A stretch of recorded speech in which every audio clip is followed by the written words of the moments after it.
Kami dari kelompok 4 ingin mempresentasikan tugas UAS kami, tugas UAS Sistem Informasi Manajemen. Sebelum lebih lanjut, kami akan memperkenalkan diri terlebih dahulu. Dari sebelah kanan saya ada. Baik, perkenalkan, nama saya Muhammad Ansor dari Sistem Informasi 2022. Saya Abizar Raffi Muhammad dari Sistem Informasi 2022. Saya Akbar Matamudi Pantara. Saya Farhan Jonathan. Saya Ilham Ramadhani. Kami dari kelompok Kami kelompok 4. Materi yang kita bahas adalah ethical and social issues in information system. Dari yang pertama ada masalah etika sosial dan politik apa yang diangkat oleh sistem informasi.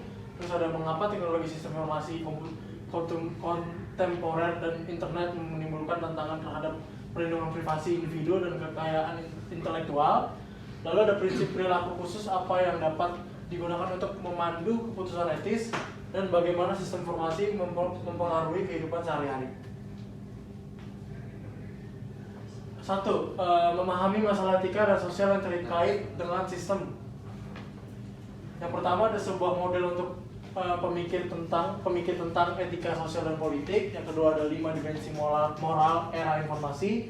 Dan yang ketiga ada teknologi utama yang memunculkan etika. Lalu selanjutnya ada sebuah model untuk memikir tentang etika sosial dan politik.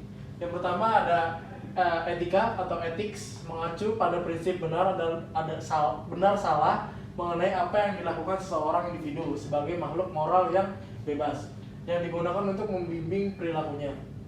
Yang lalu selanjutnya ada isu etika menjadi begitu penting semenjak kemunculan internet dan perdagangan elektronik.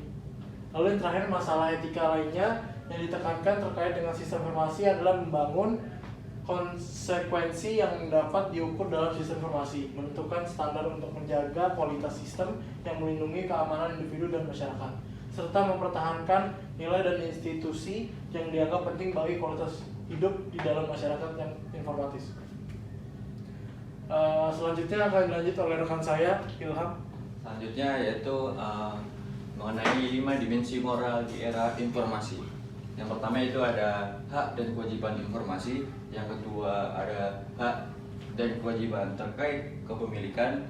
Yang ketiga yaitu ada akuntabilitas dan pengendalian. Yang keempat ada kualitas sistem. Dan yang terakhir yaitu ada kualitas hidup. 2 yaitu etika dalam masyarakat informasi. Yaitu ada apa aja sih? Yang pertama yaitu ada konsep dasar, yaitu terdiri dari tanggung jawab, akuntabilitas, dan kewajiban. Yang B yaitu ada analisis etika.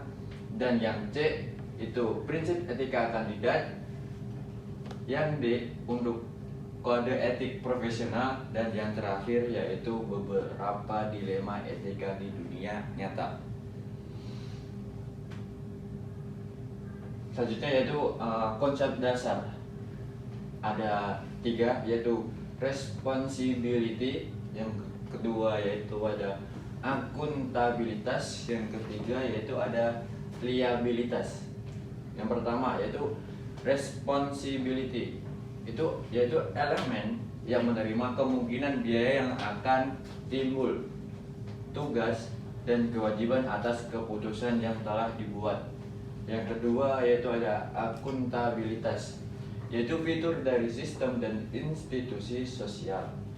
Hal tersebut berarti ada mekanisme yang sesuai untuk menentukan siapa yang bertanggung jawab mengambil tindakan dan siapa yang bertanggung jawab terhadap keputusan tersebut.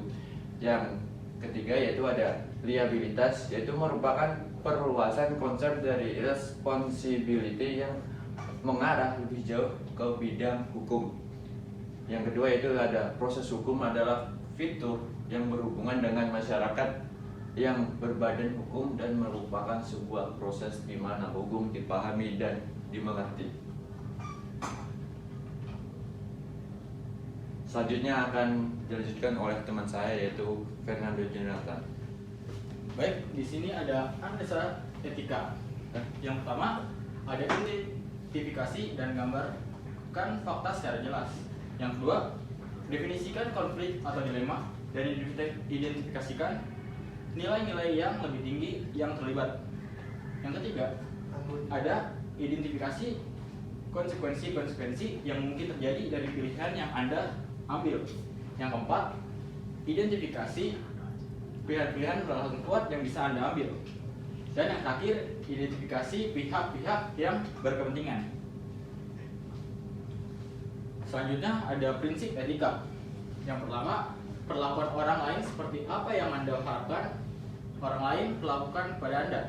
Yang kedua, jika sebuah tindakan tidak baik untuk dilakukan semua orang, tindakan itu tidak baik untuk dilakukan oleh siapapun juga. Yang ketiga, jika sebuah tindakan tidak dapat dilakukan berulang-ulang, tindakan ini tidak tepat untuk diambil. Yang keempat, ambil tindakan yang dapat mencapai sebuah nilai yang lebih besar atau luhur. Yang keempat, ambil tindakan yang menghasilkan potensi bahaya atau biaya yang paling sedikit. Dan yang terakhir, asumsikan bahwa sebenarnya semua objek nyata dan tidak nyata dimiliki oleh seseorang kecuali jika ada pernyataan khusus lainnya. Kode etik profesional. Kode etik adalah janji oleh kamu profesi untuk mengatur dirinya sendiri dalam minat umum ke masyarakat. Contohnya apa sih? Yaitu yang pertama, hindari untuk merugikan orang lain, dan yang kedua, menghormati kepemilikan. Yang selanjutnya akan dilanjutkan oleh teman saya, Tangguh. Ya, saya akan melanjutkan. Nah, sekarang kita membahas tentang beberapa dilema etika di dalam dunia nyata. Yang pertama itu ada eutanasia, yaitu dilema tentang apakah mengakhiri hidup seseorang yang menderita secara tidak manusiawi atau membiarkannya menderita untuk menjaga nilai-nilai kehidupan.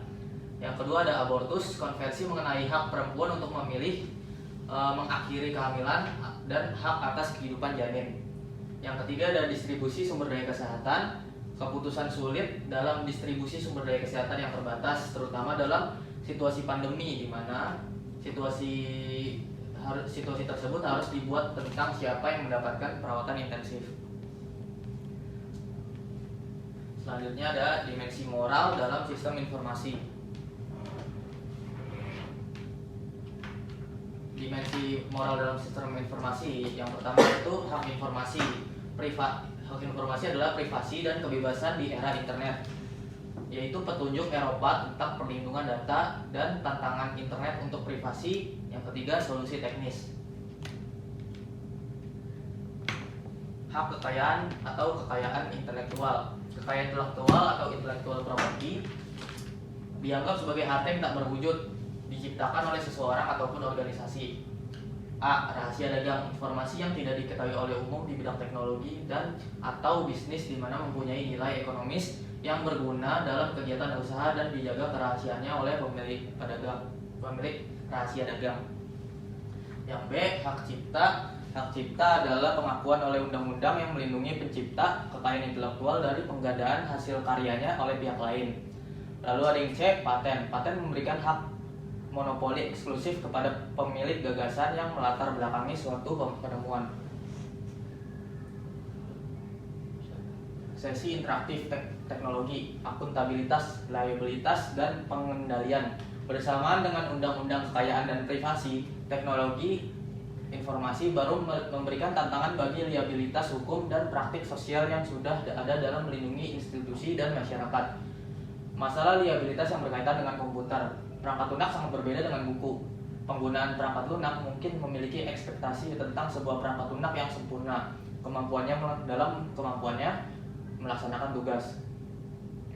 Peran perangkat lunak yang begitu sentral memberikan kesempatan yang baik untuk memperluas undang-undang liabilitas guna menjangkau perangkat lunak, meskipun perangkat lunak tersebut hanya menyediakan layanan informasi. Selanjutnya akan dijelaskan teman saya, Ansor. Oke, jadi di dimensi moral dalam sistem informasi ini juga ada kualitas sistem, yang ininya tuh kualitas data dan kesalahan sistem. Dan di kualitas data dan kesalahan sistem ini ada 3 sumber pokok dari kinerja sistem yang bobrok. Yang pertama, celah atau kelemahan dan kesalahan pada sistem. Yang kedua, kegagalan perangkat keras ataupun fasilitas lainnya yang disebabkan oleh alam ataupun penyebab lainnya. Yang ketiga, kualitas input data yang sangat buruk. Lalu selanjutnya ada kualitas hidup, yaitu keadilan, akses, dan batasan. Beban sosial negatif dalam memperkenalkan teknologi dan sistem informasi terus meningkat seiring pertumbuhan kekuatan teknologi. Banyak dari konsekuensi negatif di bidang sosial ini datang bukan dari pelanggaran terhadap hak individu ataupun pelanggaran kekayaan saja. Namun, konsekuensi negatif ini dapat sangat merugikan individu, masyarakat, dan institusi politik sekalipun. Baik, mungkin sekian presentasi dari kelompok 4. Bila ada salah kata atau ada kurang-kurang bisa chat di kolom komentar kritik-kritiknya sekaligus semuanya sekalian kurang lebih. Dan jangan lupa like, komen, dan subscribe YouTube ini ya guys ya. Karena itu berarti. Karena itu gratis. Oke, sekian dari kelompok 4, kurang lebihnya mohon maaf. Wassalamualaikum warahmatullahi wabarakatuh.